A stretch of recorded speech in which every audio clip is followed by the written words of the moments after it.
Think with me here. Did Joseph have enough authority in that house to probably not have to be with her in that house by himself? You know what? I get the sense he was over all the other slaves. And if there was a duty inside that house that could have been done by another, but even if he didn't want to put another one of the slaves in that situation, he certainly was in a position where he probably could have required one of the other slaves at least to remain in that house with him.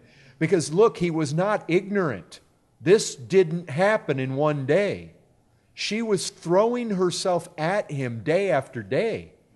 You would have thought, and I would think, that if you were put in a position of authority like he had the ability to not be in the house, or he had the ability to require some of the other servants to never leave him alone with her. I believe he had it more in his power to have avoided that situation. Now, maybe out of ignorance, but look, how ignorant can you be when some woman is saying, "Lie with me"? That's not even being discreet, folks. That's laying it all out on the table. You are not in the dark about what her intentions are. And if you fear doing that kind of sin against God, look, when you come to the New Testament, flee fornication. And I think if we're honest, he did not flee fornication to the extent that he should have. Now, I know when it came right down to it and she grabbed hold of him, he fled and he didn't do it. But the fact is, he certainly gave cause for accusation to be brought against him. And I'll tell you, as a pastor, and I think as a Christian man as well, not just as a pastor, we need to be very careful. Because I'll tell you what, there's a devil out there looking to bring accusation against you. And even if you get into a situation where you flee and avoid the actual sin, if a wicked woman decides, young man, to bring a charge against you, even if it's false, it can stick enough to tarnish your reputation so that you have to suffer the consequences of it just like he did. I think you need to be very careful. We need to be very, very careful. Allowing yourself to be alone. And I'll tell you this, when we have a women's grace house, and we've got women coming in off the streets that are then immersing themselves in the activities of this church, you men better be careful. Because women that are coming in off the streets, not all of them, but many of them, they're prostitutes, they're chronic liars, they're drug addicts, and I'm just saying how it is. You know this. You don't want to get in a position where one of them can bring an accusation because they needed a ride somewhere and you gave them one without anybody else there. Don't put yourself in the place Joseph did. Now, you're asking for trouble. And even if you are resolute enough, but I'll tell you what, there are true Christians that do not have the resolve Joseph had. And probably if you knew how beautiful Potiphar was, you would know that there was more temptation in this whole thing than meets the eye. And if you just assume that you've got the integrity and you've got the resolve to withstand the same way Joseph did, for you to automatically assume and presumptuously throw yourself into a position, you need to be very careful. You may find very quickly you don't have the strength you think you have. And if you presume on the Lord, you may find that He allows you to fall head over heels. We're not told for no reason to flee fornication. You need to recognize, we need to be thinking, what are situations not to be in? Sometimes we can feel like, well, if we take too drastic of action, we'll be regarded as, legalistic or... That's crazy. Flee fornication.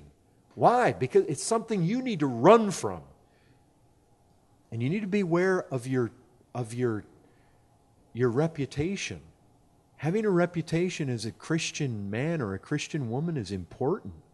You can destroy your reputation just by an accusation, even if there isn't foundation to it. If you allow yourself to get put in a situation where an accusation can be made, where it's your word against hers, and you say, well, why would a woman do that? For the same kind of reason that Potiphar did it. And when you have a devil prowling about to seek to devour people, and can I tell you something? Men, you fall into sin, and you may think, well, God can forgive it, and undoubtedly He can. But I'll tell you this, if you think that you can play with sin and not bear the consequences of it for the rest of your life, you're crazy. You can fall into such sin that will rule you out of certain ministry for the rest of your life. You can fall into certain sin where even though God will forgive you, the church will forgive you, it is a blot on you for the rest of your life. You can fall into sin and you can still go on and be used like David was. But David bore the consequences of his sexual sin till his dying day. It cost him his children. It cost him dearly. Don't think you can play with this fire and not get burned. It'll burn you and leave scars for the rest of your life. And believe me, God has an arsenal of ways to burn you. If you decide that you think, even as a Christian, you can play with it. You got to watch out. Look, there's no substitute for purity. Don't tarnish your reputation. I mean, I can tell you as a pastor, there are certain men in the church that unless God were to do something really supernatural, I will never let teach, preach, or be in any position of ministry simply because of the sloppiness of sexual sin in their life. I will not do it. You say never? Probably never. Why? Because there's standards. Look, you can fall into sin and still be a Christian. You fall into it too much, fornicators and adulterers don't inherit the kingdom of heaven. You better watch out. But there's degrees you can fall into and still be forgiven. But it destroys your testimony. And all it takes is once. Be careful. I caution you, be careful.